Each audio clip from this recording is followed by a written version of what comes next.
December 7, 1941, the day smoke billowed over Pearl Harbor, marked not just the beginning of America's entry into World War II, but the birth of a naval campaign that would transform the Pacific Ocean into a graveyard.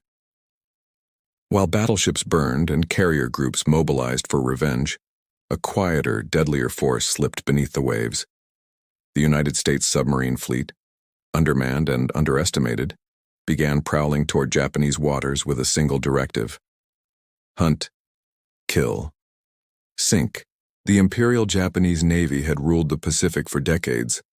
Their waters stretched from the home islands to the conquered territories of Southeast Asia, a vast maritime empire protected by the most powerful surface fleet in the region. Japanese Naval Command operated under an assumption bordering on arrogance. Their coastal waters were impenetrable. American submarines, they believed, were primitive vessels crewed by sailors lacking the Bushido spirit necessary for true naval warfare. Intelligence reports dismissed the threat. Depth charges and destroyer patrols would handle any foolish enough to venture close to the sacred islands of Nippon. They were catastrophically wrong. By early 1943, American submarine doctrine had evolved from cautious reconnaissance to aggressive warfare.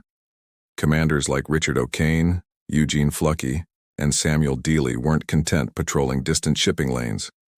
They wanted to strike at the enemy's heart, to penetrate the Sea of Japan itself, the body of water separating the Japanese mainland from Korea and Russia. This inland sea was Japan's lifeline, a protected corridor where merchant vessels transported critical resources: coal from Manchuria, iron ore from occupied China, oil from captured refineries. Lose control of these waters, and the entire war machine would starve. Commander Dudley Morton, captain of the USS Wahoo, became one of the first to demonstrate what audacity could achieve. Morton despised cautious tactics. During patrols in early 1943, he pushed Wahoo through heavily defended straits, surfacing brazenly to attack convoys in daylight. His executive officer, Richard O'Kane, served as a methodical counterbalance to Morton's aggression.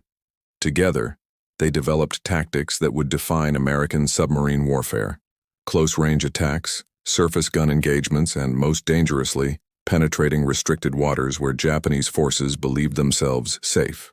The information regarding early submarine operations and commander tactics has been documented extensively in Clay Blair's comprehensive naval history, Silent Victory: The U.S. Submarine War Against Japan, which remains the definitive account of Pacific submarine operations.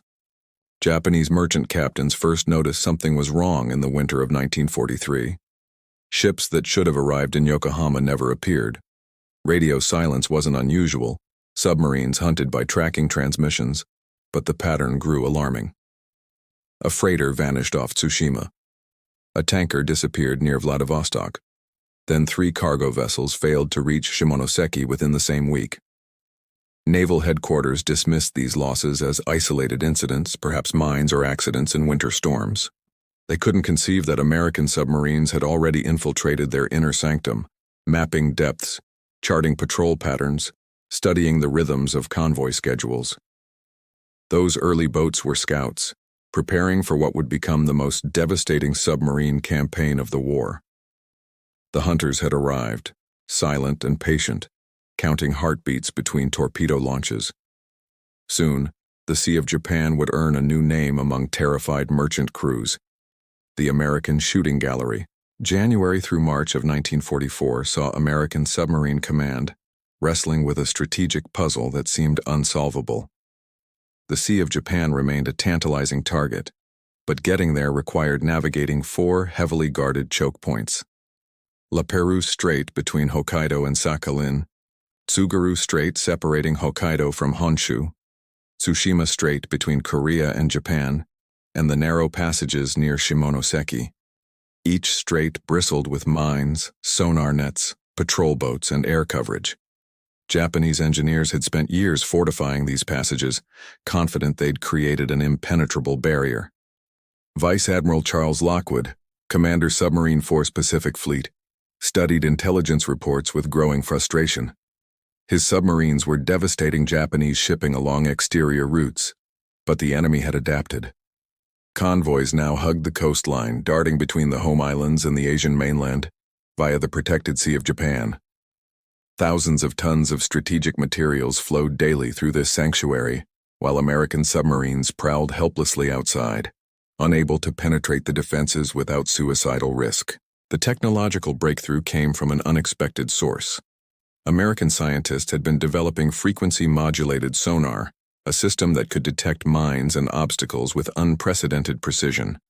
Traditional sonar pinged loudly, announcing a submarine's presence to every hydrophone within miles. The new FM sonar operated on frequencies difficult for Japanese equipment to detect, allowing submarines to see underwater obstacles while remaining relatively stealthy. If this technology worked as promised, it might allow submarines to thread through minefields that had previously been death traps. Admiral Lockwood selected Commander Earl Hydeman to lead the first experimental penetration attempt. Hydeman, commanding USS Sea Dog, was known for meticulous planning and ice-cold nerve. In April 1944, Sea Dog approached Tsushima Strait submerged, creeping at 3 knots while the FM sonar painted a terrifying picture. The strait was a maze of moored mines, their cables stretching upward like an underwater forest. One miscalculation, one current pushing the boat off course, and Sea Dog would join the several submarines already lost to these defenses. Hydeman's hands remained steady on the periscope as his navigation officer called out depths and bearings. The crew breathed shallowly, as if noise alone might detonate the mines surrounding them. Sonar reported mines to port, mines to starboard, mines barely 20 feet overhead.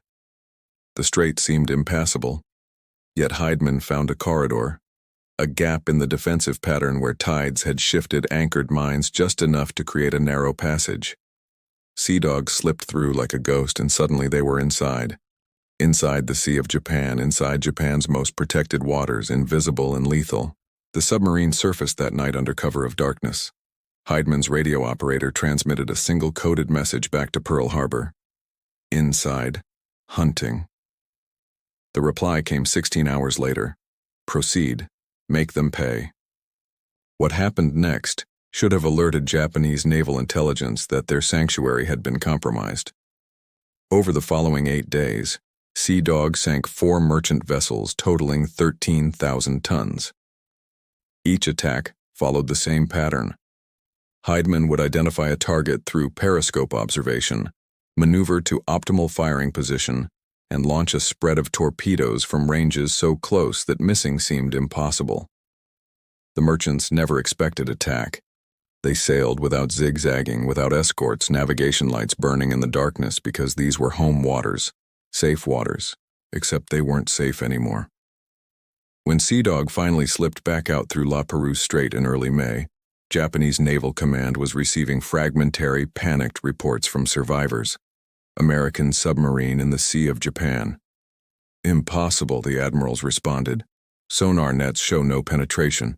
The mines remain intact. These sinkings must be from Japanese submarines mistaking friendly vessels, or perhaps mines breaking loose in spring currents. This institutional denial would prove catastrophic when Operation Barney began 15 months later. Throughout late 1944, Admiral Lockwood studied Sea Dog's patrol reports with the intensity of a chess master analyzing a winning move.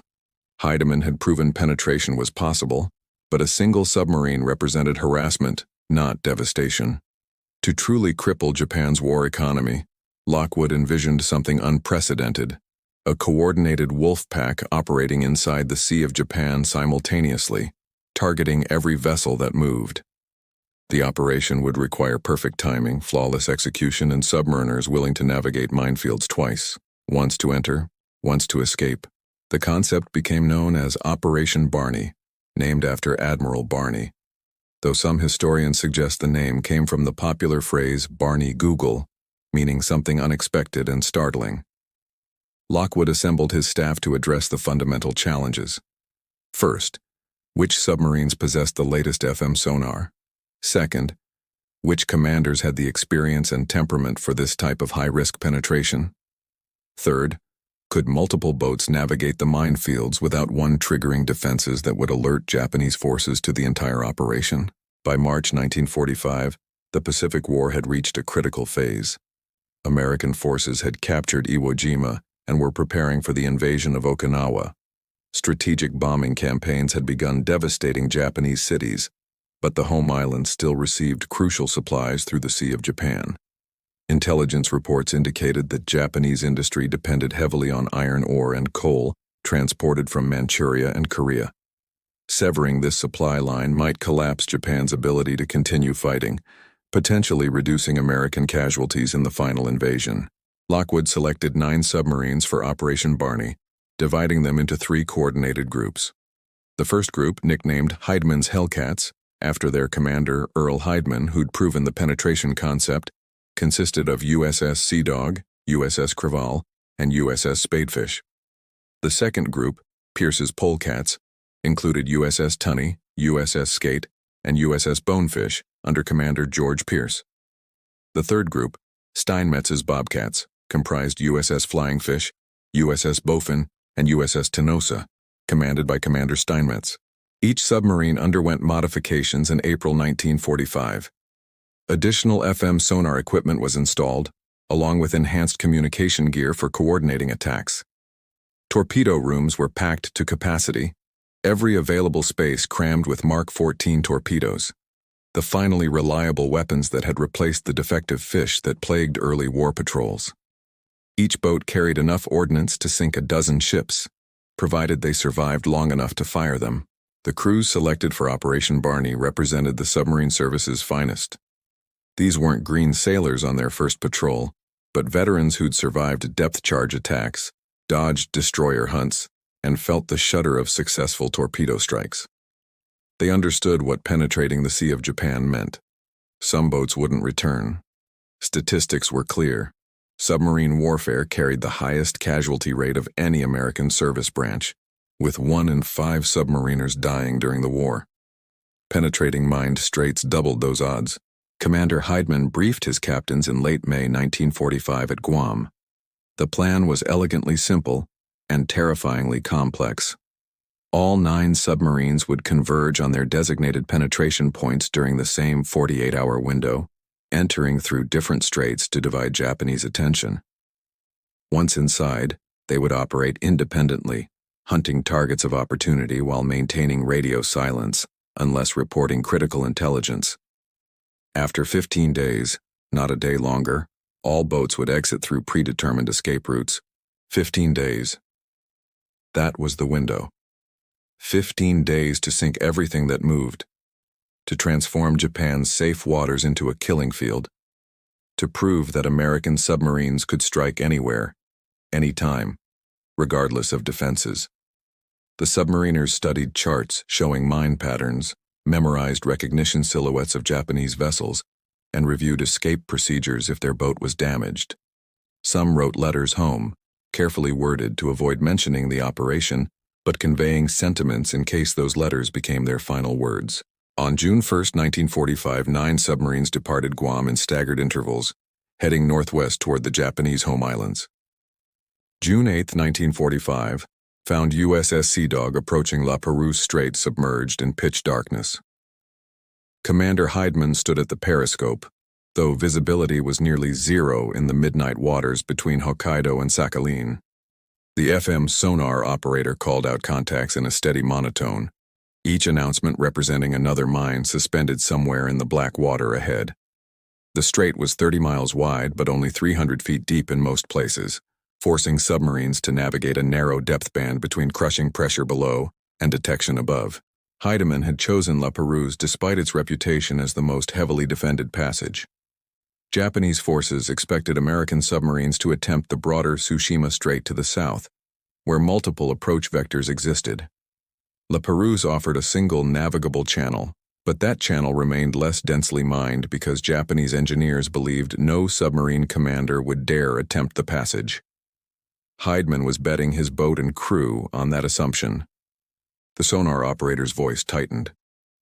Mine bearing 020, distance 100 yards. Second mine bearing 035, distance 120 yards. They're close, Captain.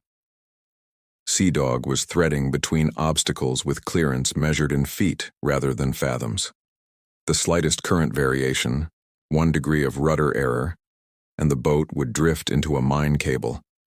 The resulting explosion would either destroy Sea Dog instantly or damage her enough that surface ships would finish the job. "Steady as she goes," Heidman ordered quietly. His navigation officer was marking each mine contact on a plotting board, creating a real-time map of the minefield. They'd been creeping through the strait for 4 hours, covering barely 8 miles. At this rate, dawn would catch them still submerged in the most dangerous waters imaginable. But rushing meant death. Patience was survival. Behind Sea Dog, spread across the next 72 hours, the other 8 submarines were approaching their designated penetration points. USS Tunney was attempting Tsushima Strait's eastern channel, where the Korea Strait widened enough to offer multiple paths through the minefields. Commander Pierce had gambled that Japanese engineers had concentrated defenses on the western approaches closer to Japan, leaving the Korean side more vulnerable. His gamble paid off. Tunney located a corridor through the mines and slipped into the Sea of Japan with minimal difficulty. USS Bonefish, however, encountered the nightmare scenario every submarine captain feared. Approaching Tsushima Strait on the night of June 9th, Bonefish was detected by a Japanese patrol boat while still outside the minefield. The patrol boat immediately began depth charge attacks, forcing Bonefish deep while calling for reinforcements. Commander Edge tried to evade by running silent, but the Sea of Japan approaches were shallow, limiting his options. Destroyers arrived within an hour, and their sonar was more sophisticated than standard patrol boat equipment.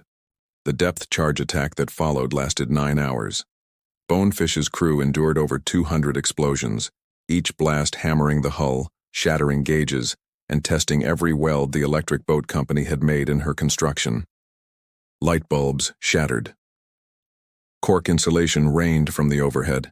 Men bled from their noses as pressure waves pounded through the water. Edge kept Bonefish at 300 feet, barely above crush depth, hoping the destroyers would assume their target had been destroyed or had escaped. Finally, the attacks ceased. Edge waited 2 more hours before slowly ascending to periscope depth.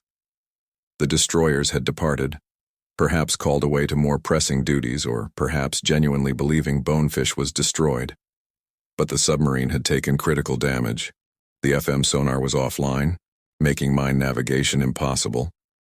Hydraulic systems were compromised. 1 torpedo tube was flooded, and the after-battery compartment showed signs of seawater intrusion. Edge faced an agonizing decision: continue the mission with damaged equipment, risking his boat and crew in minefields he could no longer safely navigate, or abort and return to base. After conferring with his officers, Edge made the call every commander dreaded: abort. Bonefish turned away from the Sea of Japan and began the long, dangerous journey back to Guam, moving slowly to avoid straining damaged systems. She would never reach port. Meanwhile, Heidman and Sea Dog emerged from La Perouse Strait into the Sea of Japan as dawn broke on June 9th. For the first time in the war, a coordinated American submarine force had penetrated Japan's inner sanctum. Heidman surfaced long enough to transmit a brief coded signal: "Hellcats inside." Over the next 12 hours, 5 more submarines would report successful penetration. The hunters had arrived in force. June 10, 1945 began with deceptive calm across the Sea of Japan. Japanese merchant vessels departed ports throughout Honshu, Hokkaido, and the Korean coast on their regular routes, carrying coal, iron, machinery, and troops. The captains of these vessels navigated without fear. These were protected waters, secured by mines and patrols, far from the dangerous Pacific sea lanes where American submarines prowled. Some ships didn't bother with zigzag courses. Others burned navigation lights at night, confident that the only threats came from above. American B-29s occasionally mined harbor approaches, but those dangers were predictable and avoidable. Commander Heidman spotted his first target at dawn, a 4,000-ton freighter making 12 knots northward, riding high in the water, probably in ballast heading to load coal.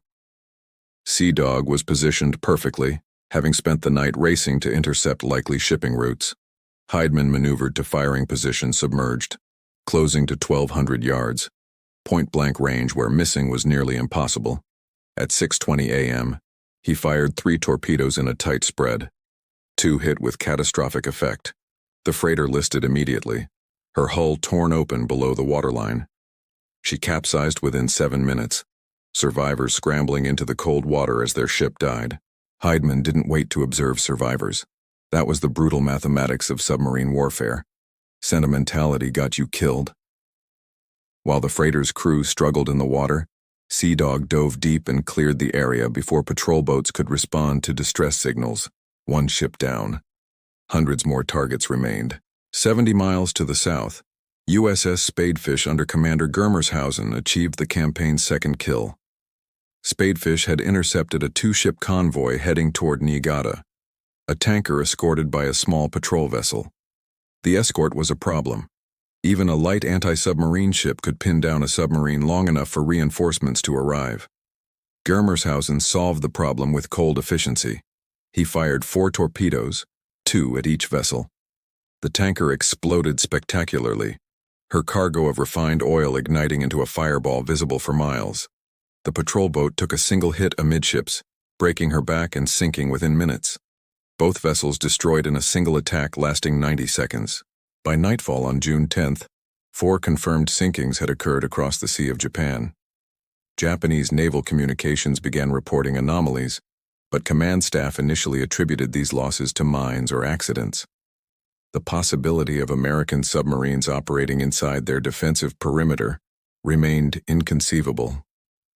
The minefields were intact. Sonar nets showed no penetrations.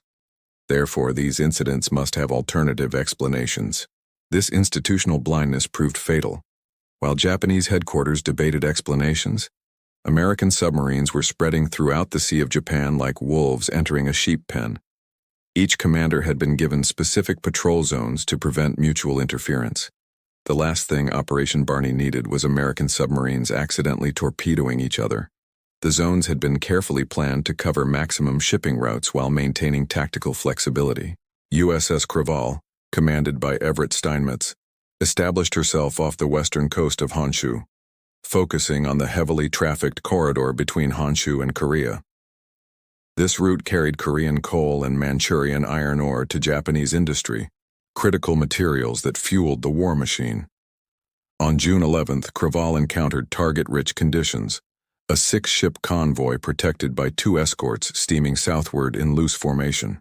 Steinmetz faced the tactical challenge every submarine captain wrestled with: balance aggression against survival. Attacking a heavily escorted convoy risked immediate counterattack, but allowing 6 merchants to pass unmolested wasted the opportunity Operation Barney represented. He chose aggression. Creval submerged to 100 feet and crept beneath the convoy, using the merchant ship's own propeller noise to mask her approach. Positioning himself between the escorts, Steinmetz fired 6 torpedoes in rapid succession, targeting 3 separate merchants. The underwater explosions occurred almost simultaneously. 2 freighters took multiple hits and began sinking immediately. A third was struck aft, her propeller destroyed, leaving her dead in the water. The escorts immediately began searching for the attacker, their sonar pinging frantically. But Steinmetz had already driven Creval deep and fast, putting distance between his boat and the attack zone. The escorts dropped depth charges on empty water while Creval slipped away. 3 more Japanese ships added to Operation Barney's tally. June 12th brought the most devastating single day of the campaign.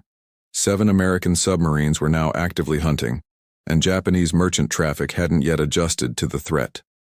Ships continued following peacetime-style routes, maintaining schedules, radioing their positions. It was a targeting officer's dream: predictable, vulnerable targets streaming past like targets in a shooting gallery. USS Skate sank 2 cargo vessels before noon. USS Flying Fish destroyed a tanker and a transport. USS Bowfin intercepted a troop transport carrying reinforcements to Korean garrisons, sending her to the bottom with heavy loss of life. The individual Japanese crews began reporting submarine contacts, but these reports painted a confusing picture for naval intelligence. Submarine sightings were scattered across the entire Sea of Japan, far too many to represent a single infiltrator. Yet accepting that multiple American submarines had penetrated the defenses simultaneously required admitting catastrophic intelligence and security failures. Headquarters continued attributing losses to alternative causes, while directing patrol boats to investigate specific areas where sightings seemed most concentrated. By June 13th, the reality could no longer be denied. 13 ships had been sunk in 4 days across a geographic area spanning hundreds of miles. The attacks showed coordination and intelligence. Submarines were hitting high-value targets, suggesting they possessed detailed information about Japanese shipping schedules. An emergency conference was convened at Combined Fleet Headquarters. Admiral Soemu Toyota, Commander-in-Chief of the Combined Fleet, demanded answers. How many American submarines were inside? How did they penetrate? And most critically, how could they be stopped before Japan's supply lines collapsed entirely? June 14, 1945 marked the day Japanese Naval Command finally acknowledged the crisis developing in their protected waters. Admiral Toyota stood before a wall-sized map of the Sea of Japan, red pins marking confirmed sinkings, yellow pins indicating reported submarine contacts. The pattern was undeniable. Multiple American submarines were operating with impunity across Japan's most critical supply routes. The initial count suggested at least 6 boats, though the actual number remained unknown. The immediate response combined panic with determination. Toyota ordered every available anti-submarine vessel diverted to the Sea of Japan. Destroyers were recalled from Pacific patrols. Patrol boats were pulled from harbor defense duties. Mine layers began emergency operations to expand and densify the minefield barriers in the straits. Though this effort came too late, the Americans were already inside. Air patrols increased dramatically, with reconnaissance aircraft crisscrossing the inland sea, searching for the telltale feather of a periscope wake or the silhouette of a surfaced submarine recharging batteries. Japanese commanders implemented convoy procedures that should have been standard practice from the beginning. All merchant vessels were ordered to travel only in escorted groups. Zigzag courses became mandatory. Night running without lights was enforced, despite the navigation challenges. Radio silence protocols were tightened. Submarines tracked targets by intercepting communications, so reducing electronic emissions might limit American tactical intelligence. These were sensible measures, but they came after 13 ships had already been destroyed. The human cost of Operation Barney's first phase was staggering. Each sunken ship represented not just lost tonnage or strategic materials, but hundreds of Japanese sailors, soldiers, and merchant crew members plunged into cold water, often miles from shore, with limited rescue resources available. The waters of the Sea of Japan in June were cold enough to induce hypothermia within hours. Survivors who made it to lifeboats faced days drifting, hoping coastal patrols would locate them before exposure or dehydration proved fatal. One of the most tragic incidents occurred on June 15th, when USS Tenosa, commanded by Richard Latham, torpedoed what appeared to be a standard cargo vessel. The ship was actually a converted transport carrying 1,300 repatriated Japanese civilians, including women and children, returning from occupied territories as the Pacific War contracted. Latham had no way to identify the ship's cargo from periscope observation. Submarine warfare allowed no such distinctions. 2 torpedoes struck amidships. The transport sank in 14 minutes, taking more than 800 passengers with her. The survivors' accounts would later describe the horror of families separated in the chaos, children swept away in the flooding compartments, desperate swimmers succumbing to the cold before rescue vessels arrived. This represented the brutal moral complexity of submarine warfare. Latham had followed his orders and standard operating procedures: identify enemy vessels, attack without warning, avoid surface engagements that risked his boat and crew. Yet the result was catastrophic civilian casualties. When Tenosa's after-action report eventually reached Admiral Lockwood, it sparked quiet debates about targeting protocols and the acceptable costs of total war. These debates changed nothing operationally, but they haunted the participants for the rest of their lives. Meanwhile, Japanese anti-submarine efforts began yielding results. On June 16th, a patrol boat detected USS Bonefish limping southward toward Tsushima Strait, still trying to reach open ocean after aborting her mission due to depth charge damage from June 9th. Commander Edge had nursed his damaged boat through a week of emergency repairs, hoping to slip out through the same strait that nearly killed her on entry. But Bonefish was running on surface, her battery capacity too degraded for sustained submerged operations. and her distinctive silhouette was spotted by a vigilant lookout. The remaining American boats continued their rampage despite increased Japanese defenses. Commanders adapted tactics to the changing threat environment. Attacks shifted toward dawn and dusk when visibility complicated air patrols. Submarines operated deeper when submerged, accepting reduced periscope observation in exchange for greater safety from depth charges. The tactics worked. On June 17th and 18th, another 7 ships were sunk, bringing Operation Barney's total to 20 confirmed kills. Japanese merchant captains were now reporting widespread fear.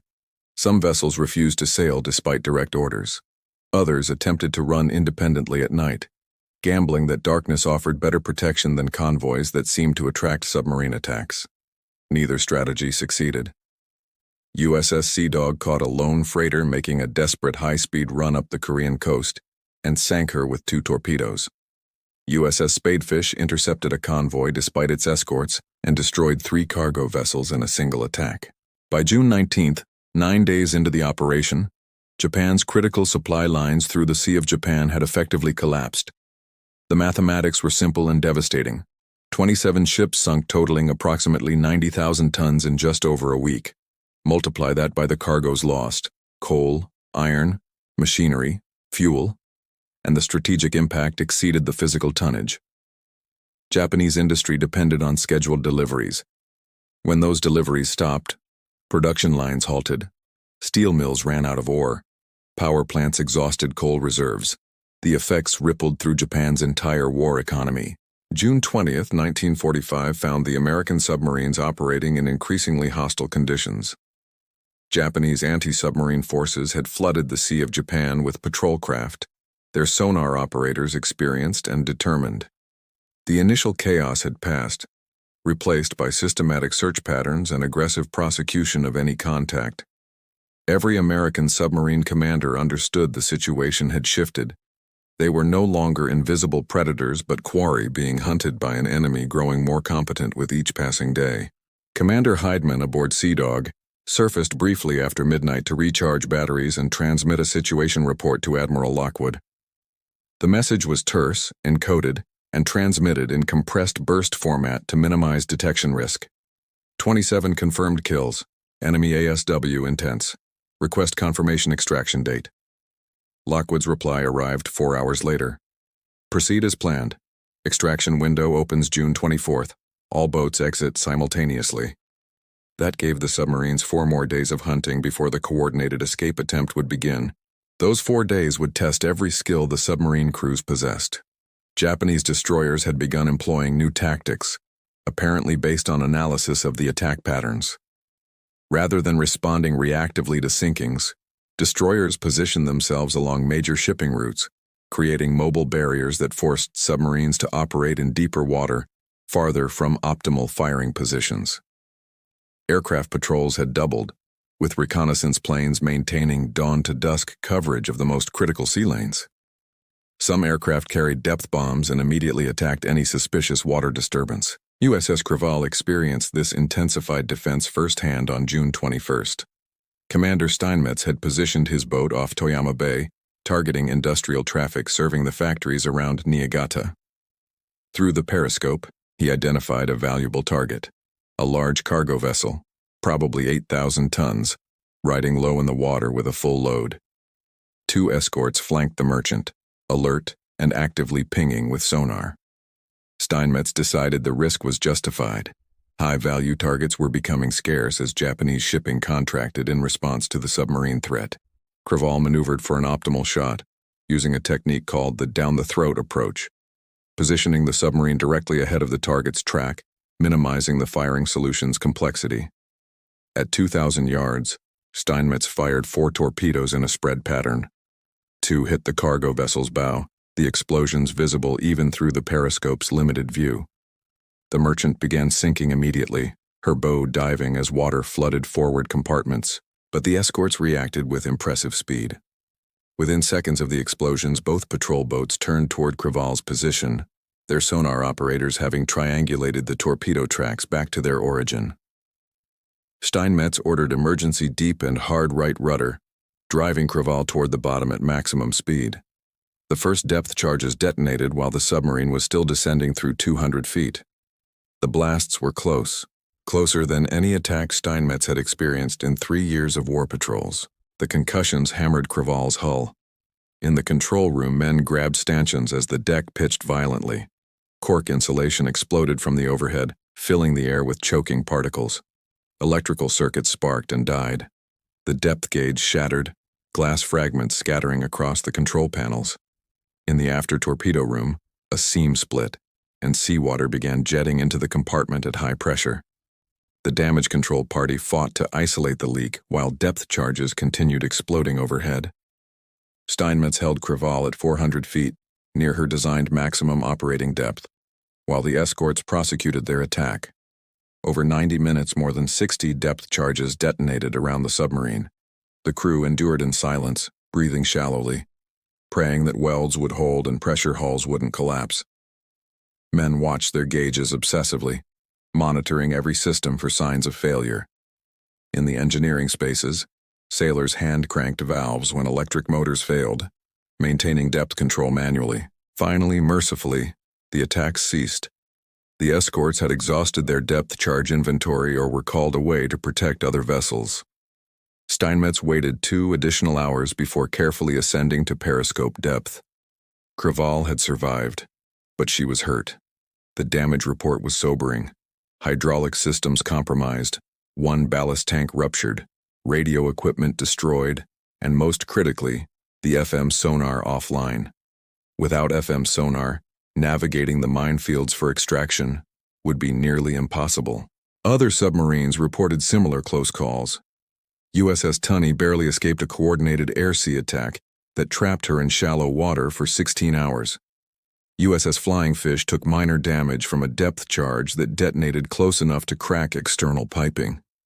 Only USS Spadefish seemed to maintain relatively safe operations, her commander having adopted ultra-cautious tactics that prioritized survival over aggressive targeting.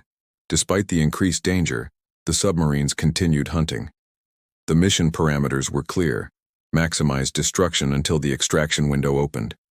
Each commander understood that Japan's war economy was collapsing under the sustained assault. Intelligence intercepts indicated food shortages in industrial cities, production slowdowns at critical factories, and transportation bottlenecks caused by destroyed shipping capacity. Operation Barney was achieving strategic objectives that exceeded its initial projections. On June 22nd, USS Bofin scored one of the campaign's most significant kills, a 9,000-ton tanker carrying refined aviation fuel from Korean refineries to airfields, supporting kamikaze operations against American forces at Okinawa. The tanker exploded when torpedoes ignited her cargo, the fireball ascending hundreds of feet into the air and burning for 6 hours before the hulk finally sank. Japanese air defenses were already struggling to maintain fuel supplies for their suicide aircraft.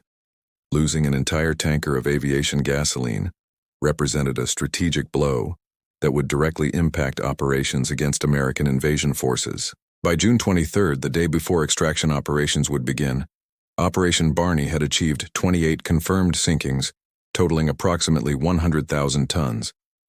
Individual submarine tallies varied. Sea Dog led with 7 kills, while Tunney had only managed 3 due to her defensive posture after near misses from air attacks. But collectively, 6 American submarines had devastated Japan's Sea of Japan shipping in just 15 days. The final challenge awaited, escaping through the same minefields that had nearly killed several boats on entry. June 24, 1945 arrived with heavy weather moving across the Sea of Japan. Commander Heidman studied meteorological reports transmitted by radio, a rare break in communication silence justified by operational necessity. The storm system would provide cover for the extraction attempt, reducing visibility for Japanese air patrols and creating sea conditions that would complicate sonar detection. It also made mine navigation exponentially more dangerous, with currents shifting moored mines unpredictably and rough seas potentially pushing submarines off course into obstacles they couldn't see until too late. The extraction plan required precise timing. All submarines were ordered to approach their designated exit straits simultaneously, forcing Japanese anti-submarine forces to divide their attention across 4 separate locations. Heidman and Sea Dog would exit through La Perouse Strait, retracing the route that had brought them into the Sea of Japan 15 days earlier. USS Tunny and USS Skate would attempt Tsushima Strait's western passage. USS Craval, despite her FM sonar damage, would try the eastern Tsushima approach where mines were reportedly less dense. USS Flying Fish, USS Spadefish, and USS Tenosa would exit through Tsugaru Strait, the narrow passage between Honshu and Hokkaido. Nobody mentioned USS Bonefish. She had missed her last 2 scheduled communication windows, and operational security prevented submarines from breaking radio silence to inquire about missing boats. Each commander suspected the worst, but focused on their own extraction. Grief and memorial would wait until everyone who could be saved reached friendly waters. Sea Dog approached Le Perouse Strait submerged at dawn on June 24th, riding heavy seas even at depth. Heidman had the advantage of having transited this minefield twice, once entering, once mapping it during hunting operations when he'd repositioned northward. His navigation officer had meticulously recorded every mine contact from the initial penetration, creating a detailed chart that should guide them through the same corridor that had admitted them 15 days ago. Naval warfare offered no guarantees. The FM sonar operator began calling contacts immediately upon entering the minefield's outer edge. Mine, bearing 015, distance 80 yards. Second mine, bearing 350, distance 100 yards. Captain, they're in different positions than our entry chart shows. Heidman's jaw tightened. 2 weeks of tidal currents and storm action had shifted the moored mines, invalidating the carefully prepared navigation data. They were threading a minefield blind, relying on real-time sonar returns and instantaneous course corrections. All stop, Heidman ordered. Sea Dog's momentum carried her forward while the crew waited in absolute silence. The sonar operator provided continuous updates, painting an audio picture of the underwater obstacles surrounding them.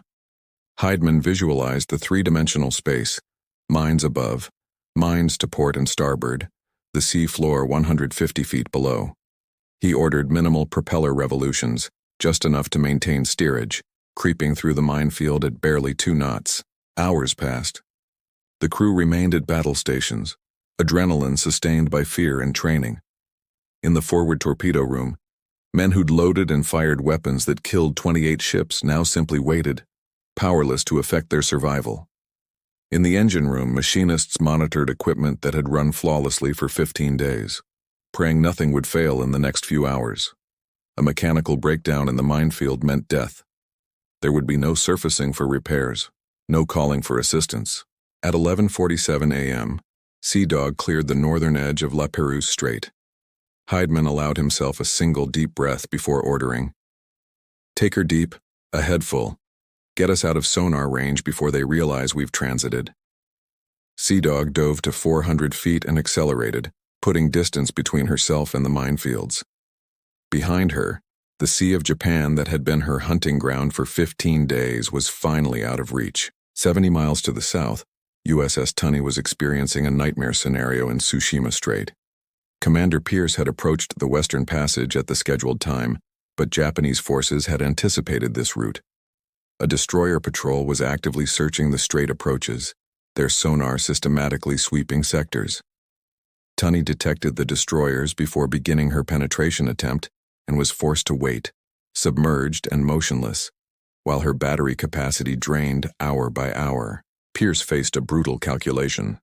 Waiting for the destroyers to depart meant potentially exhausting his batteries before attempting the minefield transit. Attempting the transit with destroyers actively searching meant probable detection and depth charge attack in waters too shallow to evade effectively. He chose a third option, ultra-shallow running. Tunny would creep through the strait at periscope depth, barely 60 feet below the surface, gambling that sonar would lose her in the surface clutter created by storm waves. The technique worked, barely. Tunny slipped past the destroyer patrol in the churning surface layer where wind-driven waves created acoustic interference. But navigating the minefield at periscope depth meant the submarine was dangerously close to moored mines. Pierce conducted the entire transit watching through the periscope, visually identifying mine cables and conning Tunny around obstacles by eyeball navigation. It was submarine handling at its most primitive and dangerous. No sonar, no fancy electronics, just a captain's judgment and his crew's skill. At 3:20 p.m., Tunney broke free of the minefield into open waters. Pierce surfaced immediately, needing to recharge batteries that had dropped to critical levels. The submarine's diesel engines roared to life, driving generators that fed power back into depleted battery cells. For 90 minutes, Tunney remained surfaced and vulnerable, while her batteries charged enough to continue the journey to Guam. USS Creval, operating without FM sonar, attempted the eastern Tsushima passage using an innovative but desperate technique. Commander Steinmetz stationed lookouts with binoculars in the conning tower despite being submerged at periscope depth, having flooded the conning tower to allow viewing through special ports. The lookouts searched for mine cables, calling out sightings while Steinmetz maneuvered based on visual observations. It was impossibly dangerous. Visibility was perhaps 50 feet in the murky water, giving almost no reaction time, yet Creval's luck held. The eastern passage proved less densely mined than intelligence had suggested, and Steinmetz's visual navigation threaded through the obstacles successfully. By evening on June 24th, Creval was clear and diving deep, heading southeast towards safety. USS Spadefish and USS Flying Fish both successfully transited Tsugaru Strait using their FM sonar, though Flying Fish had a terrifying moment when a mine cable scraped along her hull without detonating. The crew heard the cable scratching against the pressure hull, a sound like fingernails on metal that seemed to last forever. When the scraping finally stopped, indicating the cable had slipped past without catching on any protrusion, the submarine's executive officer vomited from stress. Nobody mocked him. Every man aboard was equally terrified. USS Tenosa, the final boat attempting Tsugaru Strait, encountered mechanical failure at the worst possible moment. Midway through the minefield, her stern planes jammed in the dive position, forcing the submarine into an uncontrolled descent. Commander Latham ordered emergency ballast blow, forcing compressed air into ballast tanks to create positive buoyancy. Tenosa rocketed upward, breaching the surface in the middle of the minefield in broad daylight. Japanese coastal observers immediately spotted the surfaced submarine. Within minutes, patrol aircraft were scrambling, and destroyer patrols altering course toward Tenosa's position. Latham had perhaps 20 minutes before overwhelming force arrived. His crew worked with desperate speed, manually cranking the jammed stern planes while machinists tore apart the hydraulic systems searching for the failure. 15 minutes later, they'd jury-rigged a repair. Tenosa crash-dived and went deep, escaping beneath the surface seconds before the first patrol aircraft arrived overhead. The Japanese dropped depth charges on Tenosa's estimated position, but Latham had driven his boat hard and fast away from the breach location. The depth charges exploded harmlessly in Tenosa's wake. By nightfall, she'd cleared Japanese territorial waters and was racing southeast toward American-controlled seas. June 26, 1945, found Admiral Lockwood at his Pearl Harbor headquarters, monitoring radio transmissions with increasing anxiety. 5 submarines had reported successful extraction: Sea Dog, Tunney, Creval, Spadefish, and Flying Fish. Tenosa had transmitted a brief emergency message indicating mechanical problems, but subsequently confirmed safe extraction. That left 3 boats unaccounted for: Bonefish, Skate, and Bowfin. Over the following 48 hours, 2 more submarines reported in. USS Skate emerged from radio silence, her delay explained by damaged communication equipment that required emergency repairs before transmission was possible. USS Bowfin had taken a more northern extraction route through La Perouse Strait, adding days to her journey but successfully avoiding Japanese patrols. That left only Bonefish missing. Days stretched into weeks, with no word. By mid-July, Naval Command officially listed USS Bonefish as lost with all hands, the only submarine casualty of Operation Barney, but a devastating loss nonetheless. The strategic impact of Operation Barney exceeded even Admiral Lockwood's optimistic projections. Japanese records captured after the war revealed that 28 ships totaling approximately 110,000 tons had been sunk in just 15 days. More importantly, the psychological and economic impact crippled Japan's use of the Sea of Japan as a protected supply corridor. After Operation Barney, Japanese merchant traffic through the inland sea virtually ceased. Shipping was rerouted to longer, more dangerous Pacific routes where American submarines had always operated, creating massive bottlenecks and delays. Intelligence assessments documented in Clay Blair's Silent Victory and other historical works confirmed that Operation Barney contributed significantly to Japan's economic collapse in the war's final weeks. Coal shipments from Korea dropped 70%. Iron ore deliveries from Manchuria fell to 30% of required levels. Japanese war production, already devastated by strategic bombing, suffered additional contractions as raw materials failed to reach factories. Some historians argue that Operation Barney shortened the war by demonstrating that no Japanese waters remained safe, accelerating the Japanese government's eventual decision to surrender. The human cost for Japanese merchant marines and passengers was staggering. Conservative estimates suggest over 3,000 Japanese sailors, soldiers, and civilians died in the 28 sinkings. Each loss represented a tragedy. Families destroyed, communities grieving, lives ended in cold water far from home. The submarine crews who conducted these attacks carried those deaths with varying degrees of psychological burden. Some, like Commander Heidman, viewed submarine warfare as legitimate military operations against an enemy who'd initiated war with a surprise attack. Others, particularly those who'd sunk vessels later discovered to carry civilians, wrestled with moral questions that never found satisfactory answers. For the American submariners who survived Operation Barney, the return to Guam and Pearl Harbor brought mixed emotions. There was pride in mission accomplishment. They'd achieved something unprecedented in naval warfare, penetrating defenses considered impregnable and devastating an enemy's strategic supply lines. But there was also grief for Bonefish and her 85 crew members, exhaustion from 2 weeks of constant tension, and for some, troubling questions about the nature of submarine warfare itself. Commander Richard O'Kane, who'd pioneered many aggressive submarine tactics earlier in the war but wasn't part of Operation Barney, later wrote extensively about the moral complexities of unrestricted submarine warfare. His reflections captured the ambivalence many submariners felt. Pride in their effectiveness combined with discomfort about the methods required for that effectiveness. Submarine warfare allowed no quarter, no distinction between combatants and non-combatants visible through a periscope. No opportunity for the enemy to surrender honorably. Japanese Naval Command underwent significant changes following Operation Barney. Admiral Toyota faced intense criticism for the defensive failures that allowed American submarines to penetrate supposedly secure waters. Intelligence agencies were reorganized, though, by late June 1945, Japan's strategic situation had deteriorated beyond any organizational fixes. The combined fleet, once the terror of the Pacific, had been reduced to scattered remnants hiding in harbors, conserving fuel for operations that would never come.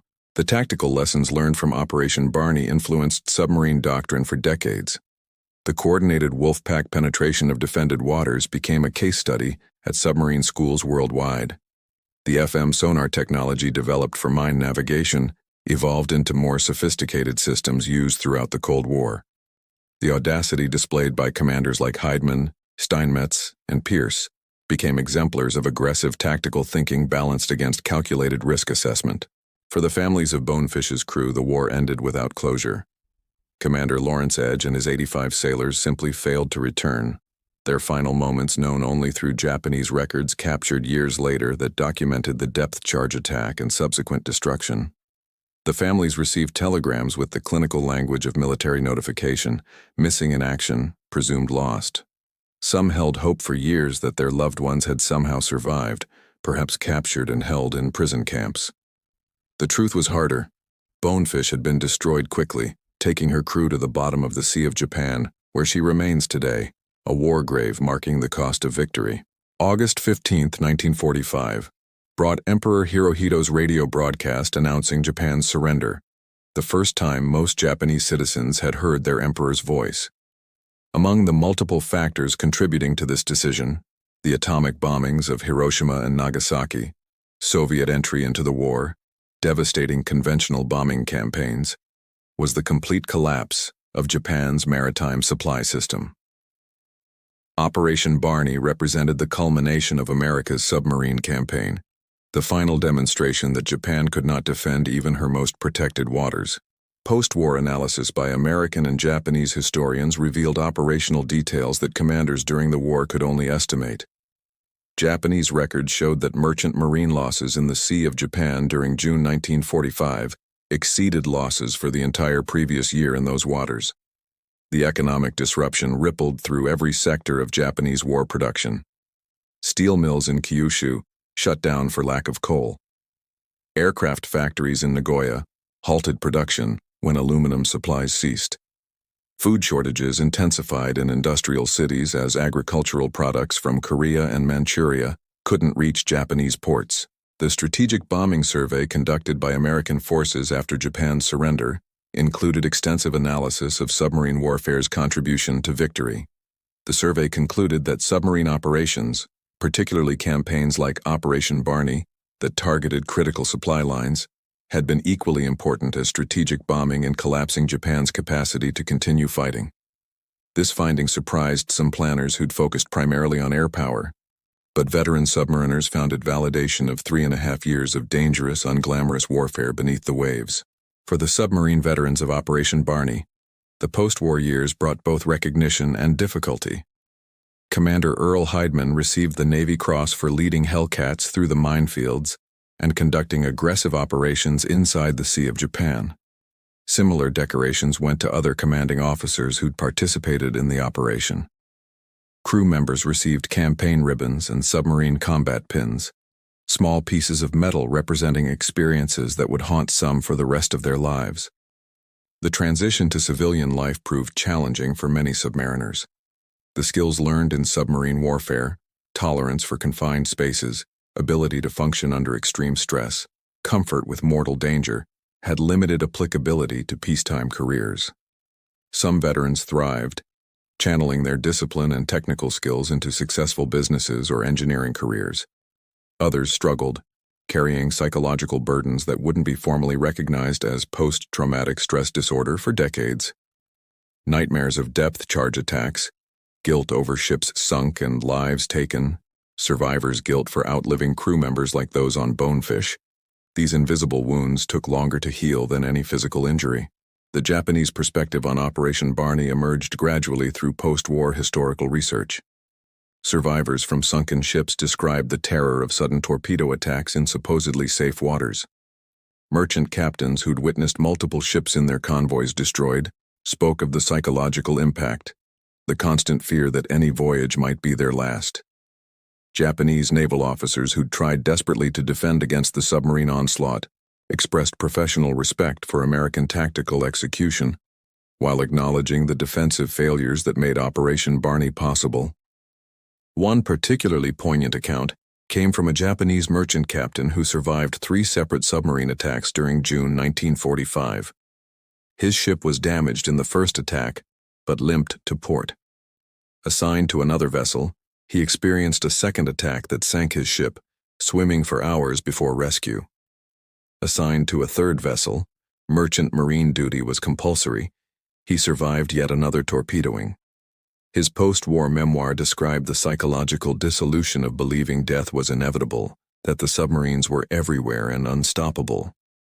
This psychological impact multiplied across hundreds of surviving Japanese sailors, contributing to the broader collapse of morale that facilitated surrender. The technological legacy of Operation Barney extended far beyond World War II. The FM sonar systems developed for mine navigation evolved into increasingly sophisticated submarine detection and navigation equipment used throughout the Cold War. The tactical coordination demonstrated by Operation Barney, multiple submarines operating simultaneously in restricted waters against a determined enemy, became foundational doctrine for American and NATO submarine operations. Soviet naval strategists studied Operation Barney extensively, developing their own concepts for submarine operations in restricted waters like the Baltic Sea and Sea of Okhotsk. The memory of USS Bonefish and her crew became central to submarine force culture. Naval tradition holds that submarines still on patrol are always remembered. Annual memorial services at submarine bases include ceremonies specifically honoring the 52 American submarines lost during World War II, including Bonefish. For the families and descendants of Bonefish's crew, these ceremonies provide connection to loved ones whose final resting place remains beneath the Sea of Japan, 300 feet down in the darkness where they died fighting. Modern naval historians continue debating Operation Barney's place in the broader context of World War II's conclusion. Some argue that by June 1945, Japan's defeat was inevitable, regardless of submarine operations, making Operation Barney militarily unnecessary though tactically brilliant. Others contend that every operation that shortened the war saved lives, American, Japanese, and Allied, by reducing the duration of combat.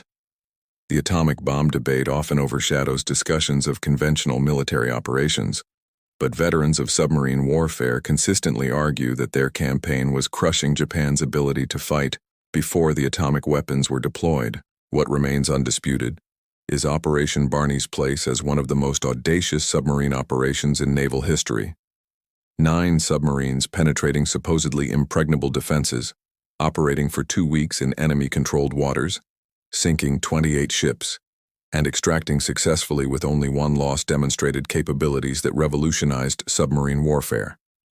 The operation proved that with proper technology, training, and leadership, submarines could operate anywhere, anytime, regardless of enemy defenses. Commander Earl Hydeman, who led Operation Barney's first group through the minefields, retired as a Rear Admiral in 1963.